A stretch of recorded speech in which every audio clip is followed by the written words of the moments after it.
الحمد لله وكفى وسلام على عباده الذين اصطفى خصوصا على أفضلهم وخاتم النبيين محمد الأمين وعلى آله وصحبه أجمعين. أما بعد فأعوذ بالله من الشيطان الرجيم. بسم الله الرحمن الرحيم. سبحان الذي أسرى بعبده ليلا من المسجد الحرام إلى المسجد الأقصى الذي باركنا حوله لنريه من آياتنا إنه هو السميع البصير. صدق الله مولانا العلي العظيم. وقال النبي صلى الله عليه وسلم: اللهم بارك لنا في رجب وشعبان وبلغنا رمضان، أو كما قال عليه الصلاة والسلام. وصدق رسوله النبي الأمي الكريم. نحن على ذلك لمن الشاهدين والشاكرين والحمد لله رب العالمين. محترم بزرگوں اور دوستوں، رجب المرجب کا مہینہ چل رہا ہے. رجب یہ ترجیب سے بنا ہے جس کے معنی تعظیم کے آتے ہیں. ماہ رجب یہ در حقیقت ماہ رمضان المبارک کی فکر دلانے کے لیے آتا ہے. یہی وجہ ہے کہ جیسے ہی رجب کا چاند حضور پاک علیہ الصلوۃ والسلام دیکھتے تو اس کے بعد یہ دعا فرماتے: اللہم بارک لنا فی رجب و شعبان وبلغنا رمضان. اے ہمارے پروردگار اللہ، ہمیں رجب اور شعبان کے مہینے میں برکت عطا فرمائیے اور ہمیں رمضان المبارک کے مہینے تک پہنچا دیجیے. ابھی رجب شروع ہوا تو اس کے بعد قریب 2 مہینے ماہ رمضان کو باقی ہے. لیکن سرکار صلی اللہ علیہ وسلم اتنے پہلے ہی سے رمضان المبارک کی سعادتیں حاصل کرنے کے لیے دعا فرما رہی ہیں. ذرا دیکھو تو صحیح، سرکار کی کوئی اور دعا بتائیے کہ جس میں سرکار اللہ سے لمبی عمر کی درخواست کر رہے ہو. لیکن جیسے ہی رجب کا چاند دیکھ لیا تو اب سرکار دعا کر رہے ہیں لمبی عمر کی. کس لیے؟ ہماری طرح سے نہیں کہ بچے کی شادی نظروں کے سامنے ہو جائیں اور ہم پوتے دیکھ لیں یا ہم کوئی اور کامیابی بچے کی دیکھ لیں. نہ، اس لیے دعا کر رہے ہیں کہ اے اللہ ہمیں اتنی لمبی عمر عطا فرما دیجئے کہ ہمیں رمضان کا مہینہ نصیب ہو جائے. ماہ رمضان المبارک کے آنے سے پہلے تقریباً 2 مہینے پہلے ہی سے سرکار کے دل دماغ میں ماہ رمضان المبارک کی فکر سوار ہے اور آپ صلی اللہ علیہ وسلم کی یہ دعا صحابہ کے واسطے سے ہم تک پہنچی. ہمارے لیے اس میں سبق کیا ہے؟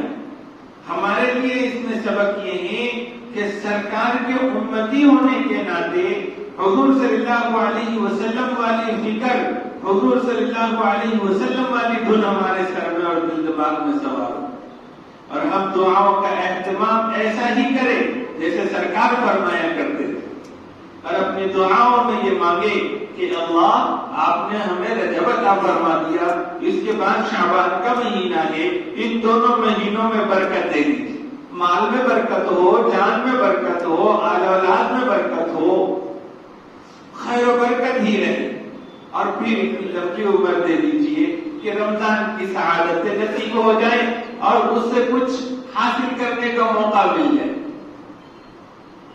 ماہ رمضان المبارک میں کرنے کا یہ اہم کام ہے. اور ماہ رمضان المبارک سے پہلے ماہ رجب میں یہ کرنے کا پہلا کام. اس کے علاوہ اس بابرکت مہینے میں جو رجب کا مہینہ کہلاتا ہے اس میں جتنی زیادہ سے زیادہ عبادتیں کرنی چاہیے اور جتنا زیادہ سے زیادہ گناہوں سے بدعات سے رسومات سے بچ سکتے ہیں اتنا بچنے کا اہتمام کرنا چاہیے. اس رجب کے مہینے کو ہم اس طرح سے بھی یاد کرتے ہیں کہ اس میں سرکار دو عالم صلی اللہ علیہ وسلم کا وہ عظیم معجزہ جس کو ہم واقعہ معراج کہتے ہیں وہ اسی مہینے میں ہوا. اگرچہ تاریخی لحاظ سے معراج کا واقعہ کب پیش آیا تو اس کے مہینے میں بھی اختلاف ہے کہ کون سے مہینے میں پیش آیا. بعضوں نے رمضان المبارک کا مہینہ فرمایا, بعضوں نے شوال کا مہینہ فرمایا, بعضوں نے ربیع الاول کا ربیع الثانی کا مہینہ فرمایا اور کسی نے 27 رجب کی تاریخ متعین کی. لیکن چونکہ دلائل کسی طرف ترجیح والے نہیں ہیں اس کی حتمی بات نہیں کہی جا سکتی کہ فلاں مہینے ہی میں معراج ہوئی ہے. لیکن چونکہ مشہور رجب کا مہینہ ہے اور اس کی 27 تاریخ ہے کہ اس میں معراج کا واقعہ پیش آیا تھا تو ہر مسلمان جیسے ہی رجب کا مہینہ آتا ہے تو اس کے دل دماغ میں ایک واقعہ معراج کا واقعہ ذہن میں گھوم جاتا ہے. یہ معراج کیا ہے؟ واقعہ معراج کیا ہے؟ قرآن کریم میں سورۃ الاسراء کی پہلی آیت یہ جس کو سورہ بنی اسرائیل بھی کہتے ہیں 15واں پارہ جیسے ہی شروع ہوتا ہے اس کی پہلی آیت میں اس واقعے کا ذکر اللہ نے فرمایا. اسی طرح سے سورہ نجم میں اس کی آیت نمبر 7 سے لے کر 18 تک کی آیتوں میں اس واقعے معراج کی کچھ تفصیل ذکر فرمائی گئی ہے. قرآن کریم میں 2 جگہ پر معراج کے 2 حصوں کا تذکرہ کیا گیا ہے اور یہ جو واقعہ بیان کیا گیا ہے یہ در حقیقت یہ سرکار دو عالم صلی اللہ علیہ وسلم کا معجزہ ہے. اللہ تعالیٰ جب نبیوں کو بھیجتے ہیں تو نبیوں کی نبوت کو ثابت کرنے کے لیے اللہ تعالیٰ دلائل اور پروف بھی دیتے ہیں. اس میں معجزات ہوتے ہیں. ہر نبی کو اللہ تعالیٰ نے معجزے عطا فرمائے ہیں. معجزہ کس کو کہتے ہیں؟ نبی کا دعویٰ کرنے والے شخص کے ہاتھ پر اگر کوئی خرق عادت چیز ظاہر ہو تو اس کو معجزہ کہتے ہیں. خرق عادت چیز یعنی عام طور پر ایسا ہوتا نہیں ہے, خلاف عقل اور خلاف عادت کوئی واقعہ رونما ہو جائے تو اس کو خرق عادت کہتے ہیں. اور جب یہ نبی کے ساتھ پیش آتا ہے تو پھر اس کو معجزہ کہتے ہیں. اور اگر کسی ولی سے اور کسی بزرگ کے ساتھ یہ پیش آ جائے تو اسے کرامت کہتے ہیں. معجزات بھی حق ہے اور کرامتیں بھی حق ہے. اور اگر مومنین کے ساتھ پیش آ جائیں جو وقت کے ولی اور بزرگ تو نظر نہیں آتے تو اس کو تائید کہتے ہیں. اور اگر کسی سادھو سے, سنت سے اور کسی فاسق سے, فاجر سے, گنہگار سے اور کافر سے, مشرک سے اگر خلاف عادت خرق عادت چیز ظاہر ہو جائے تو اس کو استدراج کہتے ہیں. اس کو اللہ تعالیٰ کی طرف سے ڈھیل کہتے ہیں. معجزات اللہ تعالیٰ نے ہر نبی کو عطا فرمائے اور جتنے معجزے اللہ نے دوسرے نبیوں کو عطا فرمائے ہیں اس سے کئی گنا زیادہ معجزے میرے اور آپ کے آقا احمد مصطفیٰ محمد مصطفیٰ صلی اللہ علیہ وسلم کو عطا فرمائے. اور پھر یہ جو معجزات ہیں جن کا شمار مشکل ہے جو سرکار کے ہاتھوں پر ظاہر ہوئے ہیں ان میں جو بڑے بڑے معجزات ہیں جیسے قرآن کریم ہے کہ یہ زندہ معجزہ ہے اور آج تک یہ موجود ہیں, ہر کسی کے گھر میں موجود ہیں اور وہ اس معجزے کو اپنی نگاہوں سے دیکھتا ہے. اگر وہ اس میں غور فکر تدبر کرے تو حضور صلی اللہ علیہ وسلم کی نبوت کی سب سے بڑی دلیل. ایسے ہی ایک بڑا معجزہ معراج کا واقعہ ہے. حضور صلی اللہ علیہ وسلم کو رات کے تھوڑے سے حصے میں اللہ تعالیٰ نے جسم اور روح کے ساتھ مسجد حرام سے اٹھایا اور حضرت جبرائیل علیہ السلام کی معیت میں براق نامی سواری پر سوار کر کے رات کے تھوڑے سے حصے میں مسجد اقصی پہنچایا. مسجد اقصی میں آپ نے سارے نبیوں کی امامت فرمائی اور پھر وہاں سے 7 آسمان کی سیر کروائی گئی. پھر سدرۃ المنتہا تک پہنچے. جبرائیل امین جہاں رک گئے پھر اس کے اوپر عرش پر پہنچے اور حضور صلی اللہ علیہ وسلم کو اللہ تعالیٰ نے اپنا قرب خاص عطا فرمایا اور جمہور صحابہ تابعین اور اہل سنت والجماعت کے نزدیک آپ کو اللہ تعالیٰ نے اپنا دیدار نصیب فرمایا. یہ مختصر سے رات کے حصے میں سرکار کے سفر کر کے واپس مسجد اقصی آئے. پھر وہاں سے مکہ مکرمہ حرم پاک پہنچ گئے اور پھر یہ تھوڑے سے حصے میں رونما ہونے والا واقعہ یہ اپنی شان میں اور اپنے واقع ہونے میں ایسا بے نظیر واقعہ کہ نہ ایسا واقعہ پہلے کسی کے ساتھ پیش آیا اور نہ قیامت تک کے کسی کے ساتھ پیش نہیں آئے گا اور انسانی عقل حیران اور دنگ رہے گی. اتنے مختصر وقت میں آج کا ٹیکنالوجی کا یہ جو دور ہے اس میں بھی یہ تصور باندھنا کہ اتنے مختصر سے وقت میں یہ سفر کسی کو نصیب ہو. آج کتنی بھی بھاری ٹیکنالوجی کو لے لے اور اس کے ذریعے سے سفر کرے تو دنیا کا سفر کر سکتا ہے اور اپنے سفر نامے پیش کر سکتا ہے. لیکن یہ زمین اور آسمان کے درمیان کا جو خلا ہے وہ زندگی بھر کوئی اگر فاسٹ راکٹ کے ذریعے سے بھی سفر کرے تو یہ زمین سے لے کر آسمان کی تہ تک نہیں, آسمان کے کنارے تک نہیں پہنچ سکتا. آج کی موجودہ سائنس ابھی تک بھی یہ پتہ نہیں کر پائی کہ یہ آسمان ہے کیا چیز اور اس آسمان کا اور زمین کا فاصلہ کتنا ہے. اور میرے اور آپ کے آقا مختصر سے وقت میں اتنا لمبا سفر کر کے آئے اور روایتوں کے حوالے سے دیکھیں تو ابھی دروازے کی کنڈی ہل رہی ہے اور ایسا محسوس ہو رہا ہے کہ بس ابھی نکلے تھے اور ابھی آ گئے. آپ نے اس سفر میں اللہ تعالیٰ کی قدرت کی نشانیاں دیکھی, جنت اور دوزخ کا مشاہدہ فرمایا. عالم مثال میں پھر آپ کو مختلف واقعات دوزخیوں کے اور جنتیوں کے دکھائے گئے. اتنا سب کچھ اتنے مختصر سے وقت میں ہو جانا یہ سرکار دو عالم صلی اللہ علیہ وسلم کو معجزہ ہے اور یہ ایسا معجزہ ہے کہ کسی نبی کو اللہ نے عطا نہیں فرمایا. آپ صلی اللہ علیہ وسلم کا یہ معجزہ اس بات کی علامت اور نشانی اور پیش خیمہ تھا کہ بعد والے جب بھی تذکرہ سنیں کہ ایک آخری پیغمبر یہ زمین سے اٹھ کر عرش معلیٰ تک پہنچے اور پھر اتنے کچھ واقعات رونما ہوئے تو ان کے اندر ایک جذبہ, ہمت, جرأت پیدا ہو اور وہ تحقیق کی میدان میں آگے بڑھے. بلکہ علماء نے لکھا ہے کہ حضور صلی اللہ علیہ وسلم کا یہ معراج کا واقعہ اس بات کی علامت ہے کہ جیسے آپ کو اللہ تعالیٰ نے رفعت عطا فرمائی ہے تو ایسے ہی آپ کی امت کو, قیامت تک کے آنے والی امت کو بھی اللہ تعالیٰ ایسے کچھ محیر العقول چیزیں اور ایسی حیرت انگیز چیزیں عطا فرمائیں گے.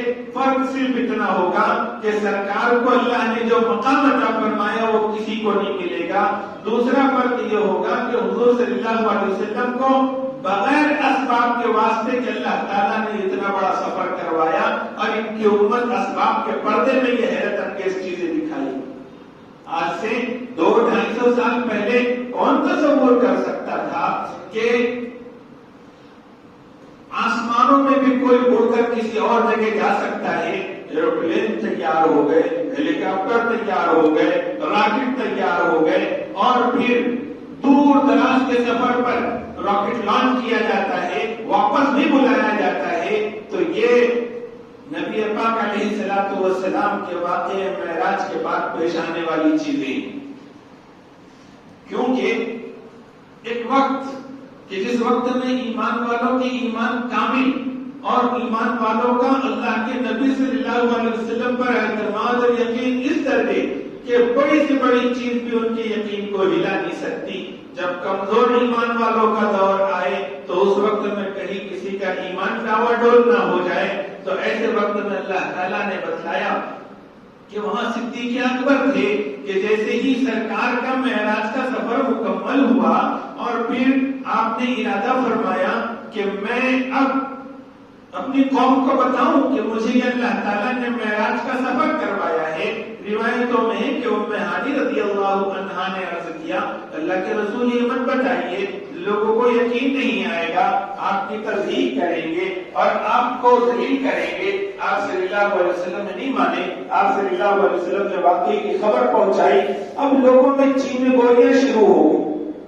ایک بات یہ معلوم ہوئی کہ کسی کے پاس حق بات ہو اور شریعت کی دین کی صحیح صاف ستھری بات ہو تو اس کو دبا کے نہیں رکھنا چاہیے، ورنہ یہ مداہنت ہوگی۔ سرکار نے اگرچہ کہ اندیشہ تھا کہ اس کا انکار کیا جائے گا، اس پر انگلیاں اٹھائی جائے گی، لیکن آپ نے فریضہ تبلیغ میں پیچھے نہیں ہٹے، بات کو پہنچایا۔ شرط اتنی ہے کہ حکمت کے ساتھ ہو، مصلحت کے ساتھ ہو، اچھے ڈھنگ کے ساتھ ہو، تو پھر انسان کو، کسی مسلمان کو یہ اجازت نہیں کہ وہ اپنی بات کو دبا کے رکھے۔ مشرکوں میں بس چینی گوئیاں شروع ہوئی، لوگ ڈھونڈتے ڈھونڈتے پہنچے حضرت ابوبکر صدیق رضی اللہ تعالیٰ عنہ کے پاس اور ان سے کہا کہ ایک شخص کہتا ہے کہ میں رات کے تھوڑے سے حصے میں مسجد حرام سے نکلا، مسجد اقصی تک پہنچا اور پھر اوپر تک سیر کر کے آیا، تو کیا یہ اپنی بات میں سچا ہے؟ آپ نے فرمایا کہ نہیں۔ تو پھر ان سے کہا کہ جن کو، جو تمہارے دوست ہے، جن کو تم نبی تسلیم کرتے ہو، ان کا یہ دعویٰ ہے کہ رات کے تھوڑے سے حصے میں اتنا لمبا انہوں نے سفر کر کے آئے ہیں۔ تو حضرت ابوبکر صدیق رضی اللہ تعالیٰ عنہ نے فرمایا کیا واقعی ہے ہمارے نبی حضرت محمد صلی اللہ علیہ وسلم یہ بات بتاتے ہیں؟ تو لوگوں نے کہا کہ ہاں آپ کے نبی یہ چیز بتاتے ہیں۔ تو حضرت ابوبکر صدیق رضی اللہ تعالیٰ عنہ نے فرمایا کہ خدا کی قسم، پھر یہ بات جس طرح سے نبی پاک علیہ الصلوۃ والسلام نے بتلائی ہے، جس طریقے سے بتلائی ہے اور جو چیزیں بتلائی وہ سب کے سب پر حق ہے۔ انہوں نے کہا کہ عجیب بات ہے ابوبکر، تم ایسی عجیب اور عقل میں نہیں آنے والی چیز پر یقین رکھتے ہو؟ انہوں نے کہا کہ ہم تو اس سے بھی زیادہ خلاف عقل جو چیز ہمارے نبی ہم کو بتلاتے ہیں ہم اس پر ایمان رکھتے ہیں۔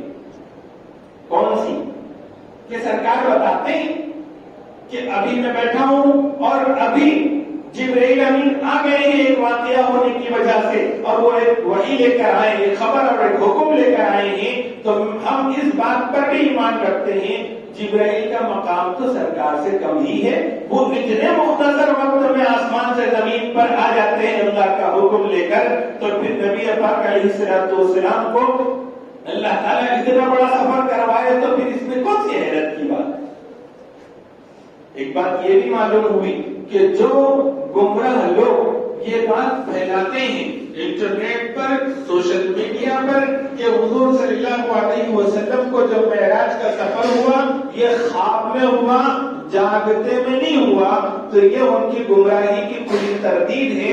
ایک تو قرآن کریم کے الفاظ سبحان الذی سے اللہ نے شروع کیا، اپنا نام سبحان ذکر کیا، جو تعجب اور حیرت کی جگہ پر، جو چیز عقل میں نہیں آنے والی ہے اس جگہ پر سبحان کا لفظ استعمال ہوتا ہے، جس کے معنی ہے کہ اللہ تعالیٰ کی جو ذات ہے ہر نقص ہر کمی سے پاک ہے۔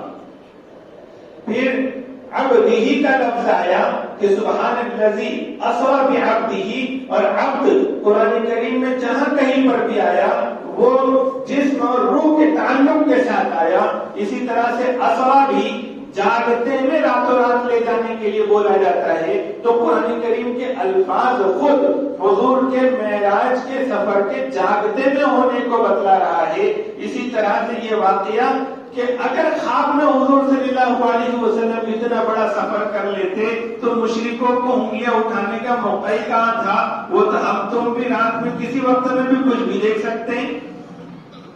اب حضور حضرت ابوبکر صدیق رضی اللہ تعالیٰ عنہ کا ایمان کا دعویٰ کرنا پھر کیا معنی رکھتا؟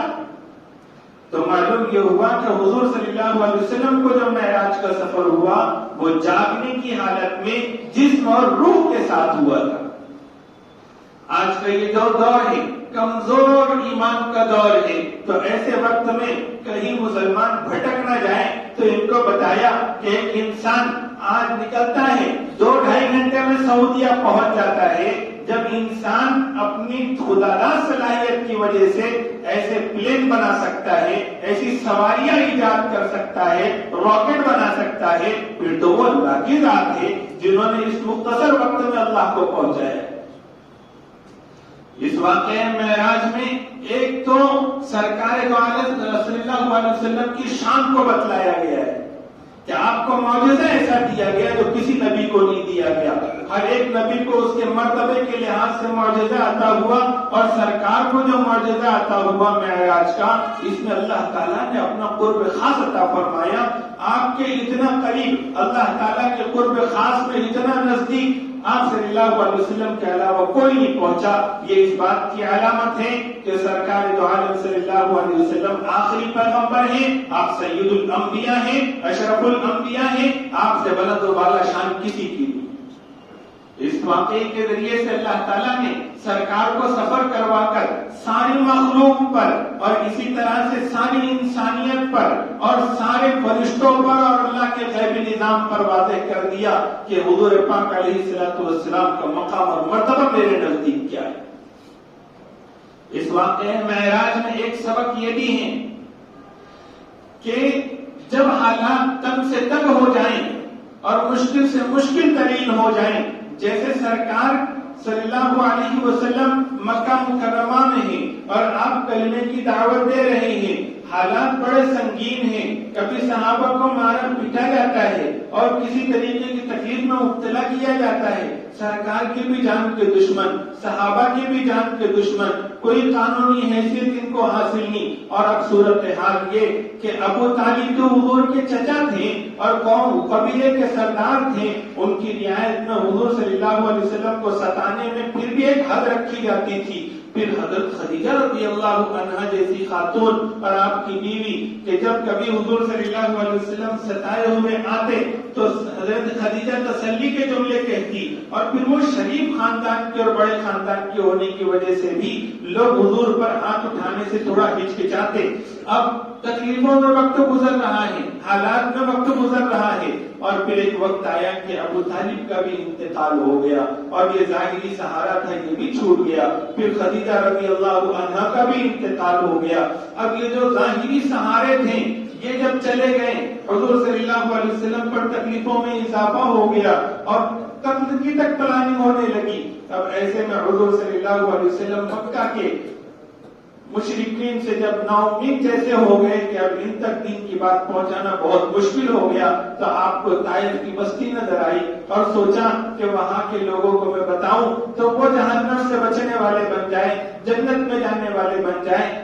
طائف کے لوگوں کے پاس پہنچے تو خلاف توقع مشرکین مکہ سے بھی زیادہ وہ ظالم نکلے. سرکار دو عالم صلی اللہ علیہ وسلم پر پتھر برسائے گئے، آپ صلی اللہ علیہ وسلم کو گھسیٹا گیا، کھینچا گیا، آپ صلی اللہ علیہ وسلم کے لیے چلنا بھی مشکل ہو گیا.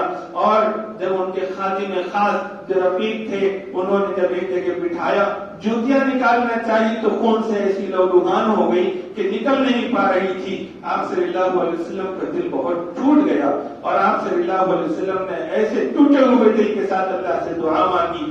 پہاڑوں کے فرشتے آ گئے کہ اگر آپ اشارہ فرما دیں تو اللہ کا حکم ہے کہ اس بستی کو پیر کیا جائے. لیکن وہ تو رحمت للعالمین تھے. آپ صلی اللہ علیہ وسلم پر جب تکلیفوں کی حد اور انتہا ہو گئی تو پھر اللہ تعالیٰ نے آپ کو معراج عطا فرمایا. اس میں سبق اس بات کا ہے کہ جتنے مشکل ترین حالات مسلمانوں پر آئے انہوں نے واقعہ معراج کو سامنے رکھنا چاہیے. جتنے مشکل حالات ہوں گے، جتنی بڑی قربانی ہوگی، اعزاز، اکرام اور انعام بھی اتنا ہی بڑا ہوگا.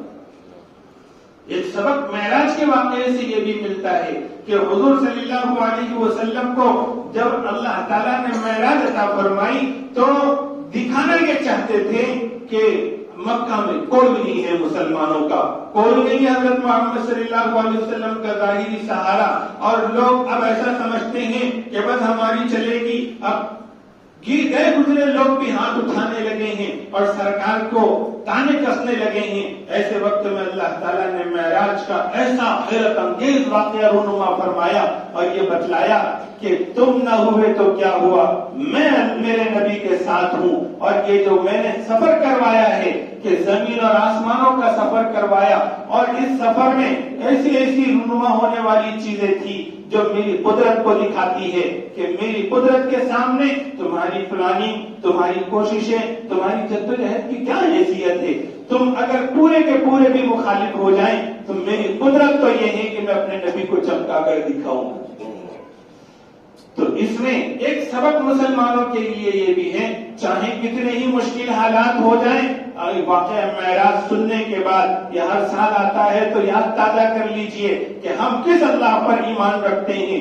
اللہ پر ایمان بھروسے میں ہمارے اضافہ ہونا چاہیے۔ وہ ذات جو ایک نبی کو مسجد حرام سے مسجد اقصی اور پھر ساتوں آسمان کی سیر کرائے، اپنے بارگاہ میں بلائے، جو کسی انسان کے عقل میں بھی نہیں آ سکتی، ایسی قدرت کا مظاہرہ کرے، تو وہ ذات ہمیں ان مشکل حالات میں بے سہارا نہیں چھوڑ سکتا۔ اللہ تعالیٰ کی ذات پر کامل بھروسہ ایمان کو تازہ کرنے والا واقعہ ہے۔ ایک سبق اس واقعے کا یہ بھی ہے کہ حضور صلی اللہ علیہ وسلم کو جبرائیل امین نے نیند میں سے اٹھایا، مسجد حرام لے گئے، اور پھر آپ کے سینے مبارک کو چاک کیا گیا اور جنت سے ایک تشت لایا گیا، سنہری رنگ کا تشت لایا گیا، اس میں ایمان اور حکمت تھا۔ آپ کے سینے مبارک سے آپ کے قلب اطہر کو نکالا گیا، زمزم کے پانی سے دھویا گیا، اور پھر اس کے بعد آپ کے سینے مبارک میں پھر سے رکھ دیا گیا۔ یہ چونکہ عالم ملکوت کا سفر تھا تو آپ صلی اللہ علیہ وسلم کو اس قابل بنایا جا رہا تھا۔ پھر آپ صلی اللہ علیہ وسلم کو لے کر براق والی سواری پر بٹھایا۔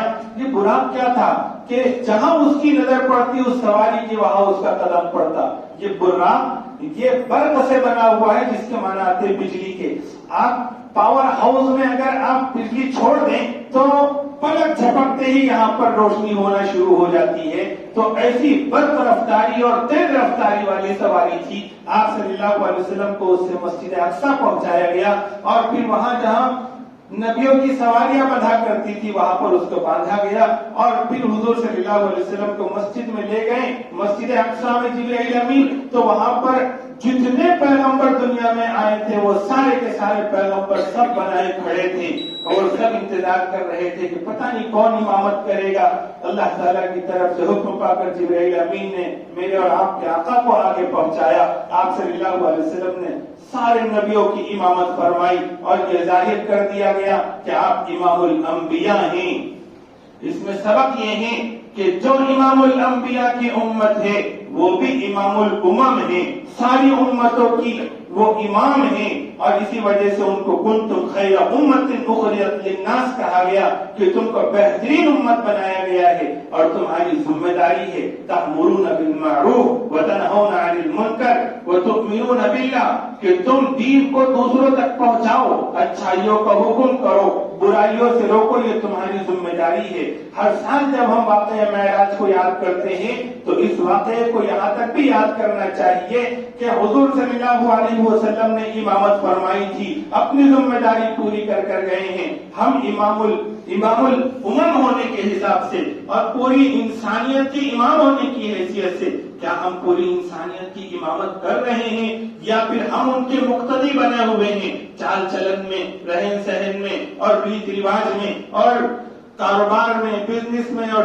زندگی گزارنے کے معاملات میں کیا ہم دوسری قوموں کے پیچھے چل رہے ہیں کہ دوسری قومیں ہمارے پیچھے چل رہی ہیں؟ کیا جواب دیں گے ہم اللہ کے حضور اور سرکار کے سامنے؟ تو ایک سبق ہم کو یہ ملا کہ ہم امام الامم ہیں اور ہم امتوں کے امام ہیں۔ ہم نے اپنی ذمہ داری کا احساس پیدا کر